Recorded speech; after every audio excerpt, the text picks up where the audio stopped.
Munaasabad siyaar sare ah loo soo agaasimay oo ay xilka ku kala wareegayeen agaasimaha guud ee cusub ee Wasaaradda Shaqada iyo Arrimaha Bulshada iyo agaasimihii hore ayaa ka dhacday xarunta wasaaradda ee magaalada Muqdisho. Xil wareejintan ayaa waxaa goobjoog ka ahaa Wasiirka Wasaaradda Shaqada iyo Arrimaha Bulshada, mas'uuliyiin kale iyo shaqaalaha wasaaradda.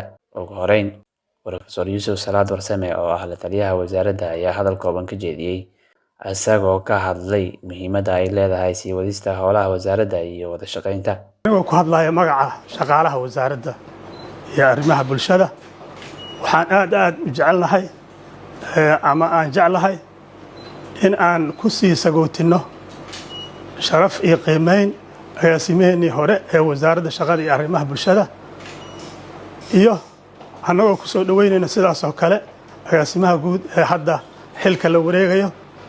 waxaan u rajaynaynaa kii hore in meeshii uu tago ilaahay ku guuleeyo, sidoo kale kan halkaan imaan doona ama jooga asana sidaas oo kale uu ku guuleysto. Dhankiisa Yuusuf Xasan Isxaaq oo ahaa agaasimihii hore ee wasaaradda haatana agaasimaha wasaaradda caafimaadka ayaa ka warbixiyay waxqabadkii uu ka soo qabtay wasaaradda muddadii uu xilka hayay.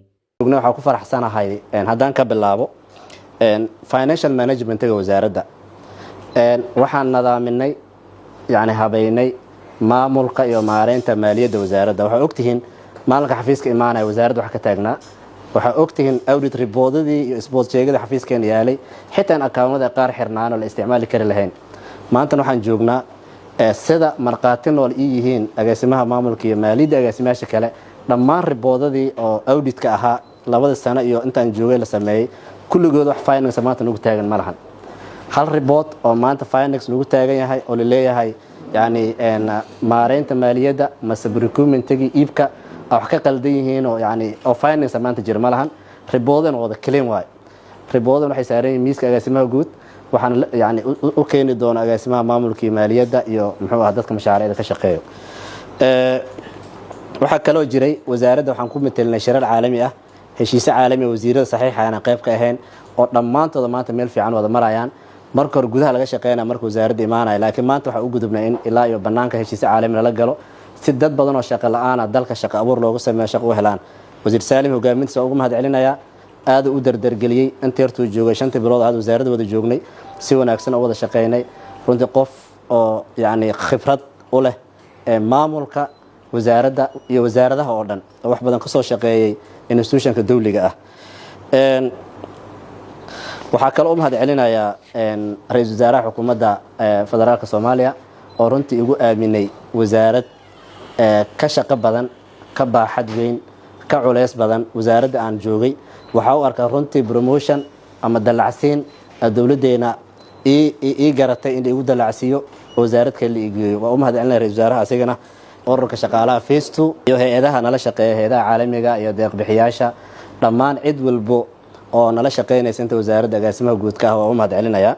Sidoo kale agaasimaha guud ee cusub wasaaradda shaqada iyo arrimaha bulshada Maxamed Sani Dalmar ayaa uga mahad celiyay sida diiran ee loogu soo dhaweeyay wasaaradda, wuxuuna ballan qaaday in uu sii wadi doono howlaha muhiimka ah ee wasaaradda, isla markaana uu gaarsiin doono heer wanaagsan. mudane wasiir, anigoo og mas'uuliyadda iyo shaqada wasaaradda shaqada iyo arrimaha bulshada culayska ay leedahay iyo baaxadda ay leedahay, waxaan rabaa inaan uga faa'iidaysto fursaddan in aan diyaar u ah inaan si hufan oo daacadnimo, xilkasnimo iyo mas'uuliyad ku jirto inaan u guto waajibaadka shaqo ee uu ra'iisul wasaaraha xukuumadda ii egmaday.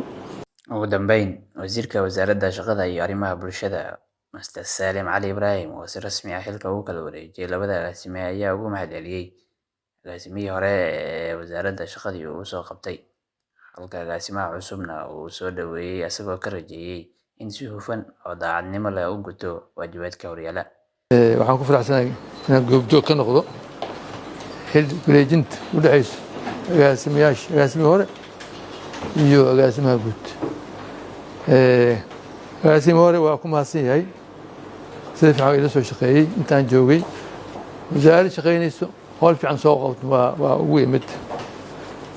agaasimaha cusub waa ku soo dhaweynaynaa, waa maqlaysa ninkan waa abtirsaday, wuxuu yimid oo wuxuu ka dhigay adiga waxaad kaga duwan tahay meel waxaad kusoo toosfool socoto oo nidaamsan adiga waxaan kaa filaynaa saadii sheegaysa meeshaan si ka fiican inaad geysis waa soo dhaweynaa maaragtay in aad saa u aaminsan tahay wasaaraddan roolka ay leedahay wasaaraddan wasaarad yar ma aha wasaarad waxaa labada weyn soo agaasimaha yuusuf sheegayay labo tiir ay leedahay shaqada iyo arrimaha bulshada waa meeshii waddanka laga haysto dhibaato kasta haddii shaqa abuurka aan xoojin wasaaradda ay xoojiso ilaalintii kule soo baxdo shaqa abuur ka mid ah iyo daryeelka bulshada ay xoojiso waxaa waaye waddanka ilaas badan ay ka dahay wax walba qabanaa marka waxaa loo baahan keliya horta in maslaxad ay ku jirto shaqada qofku mas-uulka yahay waxay tahay shaqada maslaxad ay ku jirto waxaa fududaaneen soo uraadi lahaa hababkii iyo meelihii oo ka raadin lahaa fulinta howlahan waa kugu kalsoonahay